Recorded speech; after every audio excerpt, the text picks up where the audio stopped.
Growing up, I felt very kind of repressed as an individual. Factors that were very intense for me were, one was identity. The terminology that we have now, we didn't have it back then. We're talking maybe like in the 80s. So that terminology really wasn't used back then. It was more of like, if you didn't know what you were, I kind of referred to as like an embryo, like just kind of stuck in between not knowing what you are. And for many, many years, I was like that. Until finally, I guess I identified as gay at one time. It was much more easier for family, one, but also for just the sake of terminology-wise. I always felt like a woman. I always felt as a girl, but I was not like your normal girl. Gender dysphoria is something that we use now. Again, that was probably what was going on with me when I was younger, not realizing what that was. The second factor that was also very hard at coming out was the fact that my father was a preacher. Going to church maybe 4 times throughout the week, so basically being preached, condemned for who I was, and still in between not knowing who I was. And then having someone who is supposed to be supportive, your father and your mother, basically condemning you and also just not really being supportive. So I basically came out to my family, I would say like as a person when I was in Los Angeles, when I was at school. I remember just thinking to myself, how am I going to tell my mom? How am I going to tell my mom? She'll be the first person I would tell, because my dad, he was very misogynist, very, you know, machismo, Hispanic culture that we can all relate to. I remember calling her, I go, we're going to talk. I go, I'm going to talk first. I go, what I'm going to tell you is something that's going to be intense, profound, and I'm going to hang up once I tell you this, because it's just too much for me also. So when I told her over the phone, I just said, I'm gay. That was the first time that I could identify as far as any kind of group.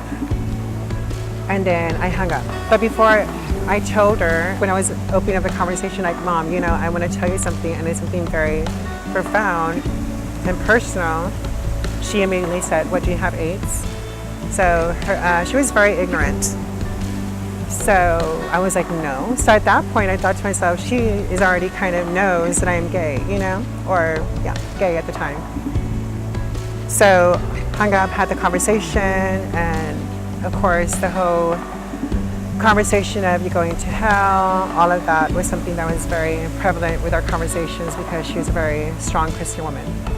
So I basically started my hormone replacement therapy 3 years ago, but I was going to Mexico doing Protocol injections, which are basically self-injections to the glute. Then I stopped because my body was reacting in a non-positive way, so I stopped. So then I started doing basically my HRT through my insurance that is covered through my insurance. So I've been doing my hormone replacement therapy for almost 10 months, so under a year. I decided to come out, my birthday was July 22nd, so my niece is 13 years old, my sister's younger, and so my other brother who's younger. On my birthday, I decided to talk to them, sit down with them, and basically let them know more about who I was as an individual, because I'd never done that before. They might have suspected things, so I said to myself, I'm going to do this. It was during Pride, the whole Pride month, so I said this is something that is within the vibe of the month, coming out, being, you know, proud. And I thought to myself, how can I be also one to give support to my community if I can't come out to myself, to my own family? And I decided to come out to them on my birthday, so I chose that day because, one, it's my birthday, so I know that I had it was my floor, so to speak. So I basically, if I would say something, it was like said and nobody could say anything.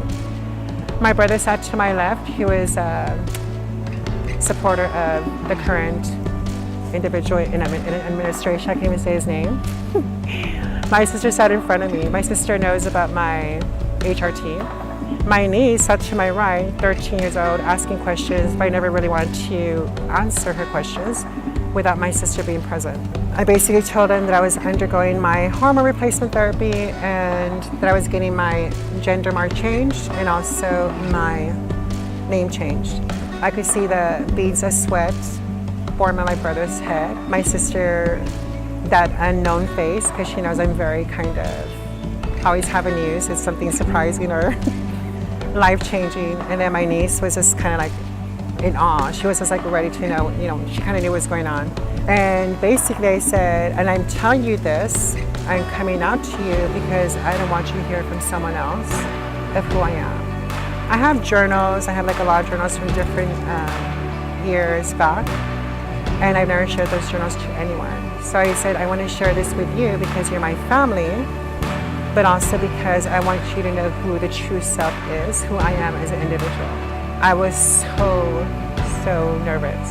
That kind of butterflies, like you're gonna feel like you're gonna go to the restroom like 30 times. Like it was that kind of like intense moment.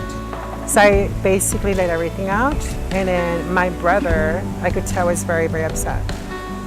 And I was waiting for him to say anything negative, because I'm also the type of person that I would have just said, you know what, I appreciate you, but I would have just stopped it at that moment. My sister's very understanding and very proactive in the whole scheme of things. So my niece she just told me, like, she just stood up and she gave me a big hug, and that spoke volumes. So something that I will never forget, and I will never regret. I will never regret that, coming out to them in that sense. So the first one was more of me coming out as an individual, finding a term, gay, that was accessible to me at that time in society. But now the second one was more meaningful to me because it is my true self, being a transgender woman and coming out to them and not behind closed doors, and then them taking it as they want and me feeling better about it. Both of them were very rewarding, but the last one was even more so because this is my true self. I know that a lot of times even mental health is a big, big issue. It's actually 4 to 5 times higher, the suicide rate, than it is within the cis community, the cis trans, the cis kids at school, the adolescents, which is an alarming rate. So I always feel like, for me personally, when I never felt like I had that hope or someone to talk to, it's that one person that could have just said, hey, I'm busy right now, but I can talk to you later, or like, don't give up hope, because to me, I feel like you're at the place you have to be at right now because there's things going on as an individual, but there's always someone there that can help you.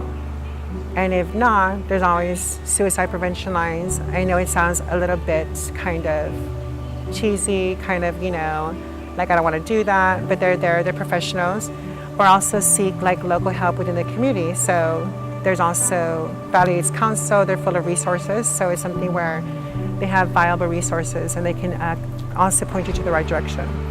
But I just say, don't lose hope. Find something, find someone, something to hang on to, whether it be music, family, a friend, a lover. But identity, I think, is something that comes later. I feel that mental health is sometimes the reason why one does commit suicide. Not having that supportive family is a big, big, major reason why there is also that high factor in suicide rate.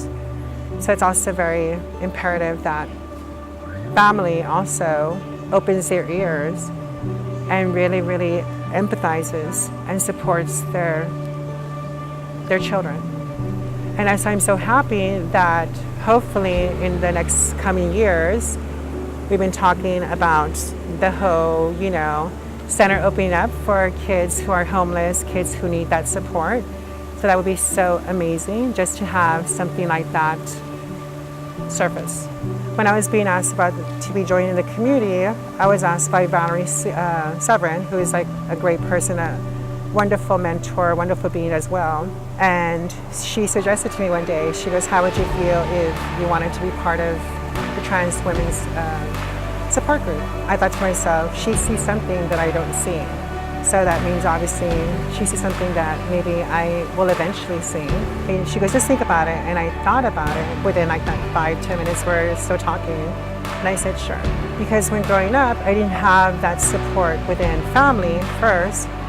but also amidst the 90s, I was very kind of looking for an outlet that basically was available for people like myself. And that need, those resources, those outlets were not available during that time. So I kind of put myself into the shoes of the women now, the transgender women who are seeking that help and saying, you know, here we are to help you whenever you're ready. So this is my first time being in part of the park, but actually being in the community in a booth and to see the individuals that identify as transgender, non-binary, genderqueer, gender fluid, like all of that. And then to see them approach our table with eager, with hunger, with questions about our community, I was like, it was confirmed to me and I realized I am in the right place. And this is what I have to do.